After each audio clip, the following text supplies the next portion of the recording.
member ng Sunog pa. Kasi pang-apat dito. Ang role ko po dito, si Cheryl.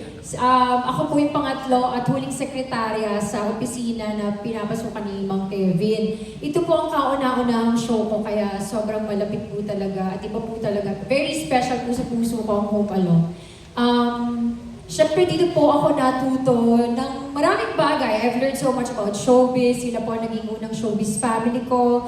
I have built long-lasting friendships na tama yung sinabi nila, matagal na kayo hindi magkita, pero pag nakita kayo parang parang walang araw na hindi kayo nagkita. Nandun pa rin talaga yung bond. Masaya sa taping, lalo-lalo na po kapag naaabutan pa namin sila or meron kami mga eksena sa bahay. Pero yung gusto ko pong ma-share sa inyo na alaala, nakaka-share ko lang kay Kuya Moki. Siyempre ako po ay galing Cebu. Pag sinabi mong wig, ito yung wig na kinakabit mo lang sa ulo mo. So meron pong eksena, sa sobrang excitement ko, sabi ko kay Tito Bernie, sumalangit ko, sabi ko, Tito Bernie, sasabunutan kita kunwari ha. Sabi, hindi, wag, nakawig ako. Hindi ko tatanggalin. Sabi ko ganun. Pero sinabi niyang wag. So nung eksena na, kunwari, sinasabunutan ko siya. Ang pula ni Tito Bernie nun, hawak-hawak niya yung kamay ko. Oh my God, nung nag-cut, sabi niya, it will bleed, gaga. So sabi ko, oh my God, tapos sabi ni Tita Sita, don't worry, nagkaganyan na din ako kay Tito Dolphy before ganyan. Tapos, and-explain sa akin, naka-weave pala kasi yung wig. So nga naman, no matter what, baka nga naman mag-bleed nga naman, dumugo. Hindi ko po alam ang gagawin ko noon. Bagong-bago pa po ako noon. So, nagpasama ako kay Joy Mino. Sabi ko, samahan niyo ako sa dressing room ni Tito Bernie. Nag-sorry ako, tapos yun, niyakap naman niya ako, pero hindi ko na po yun nakalimutan. So every time na merong mga memories na, yun talaga yung tumatak sa akin, bukod sa hizons at sa imada ni tatay, pag madaling araw. Pero yun po talaga kasi nasabihan po ako ng gaga. At dahil dyan, nalaman ng press ang sikreto ni Bernardo Bernardo. Na nakawit pala siya. Miss Sita?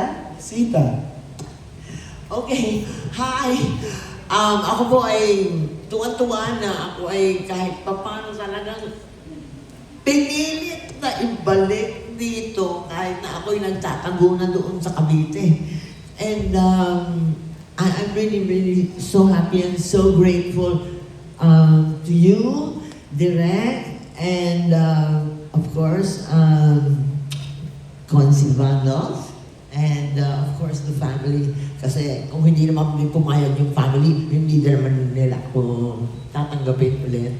And ako po, yung pinaka-memorable kong day doon sa Dating Humalong ay yung aking first day. Kasi,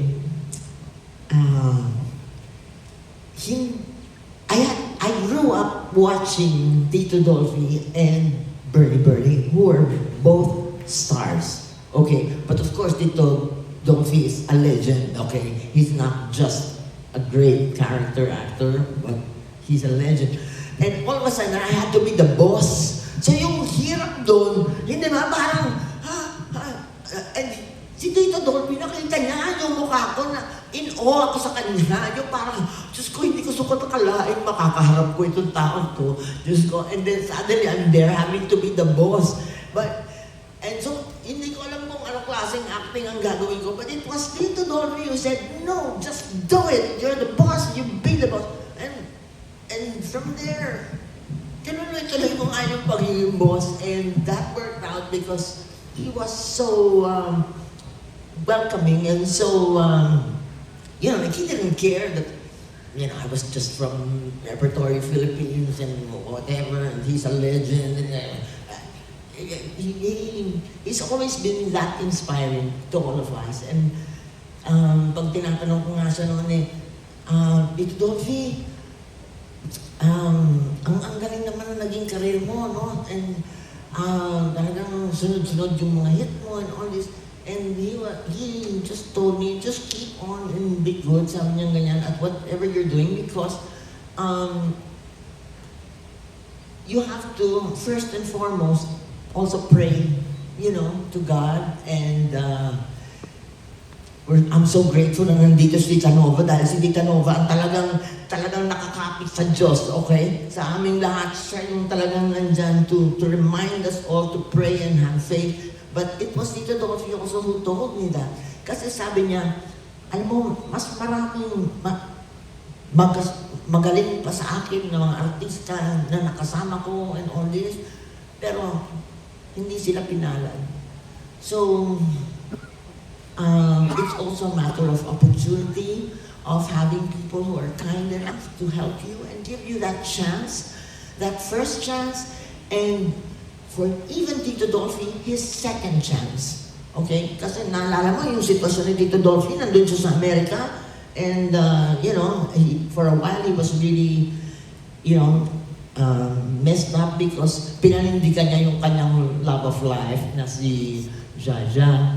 Okay? And he came back and he said, you have to remember to pray because everything being equal.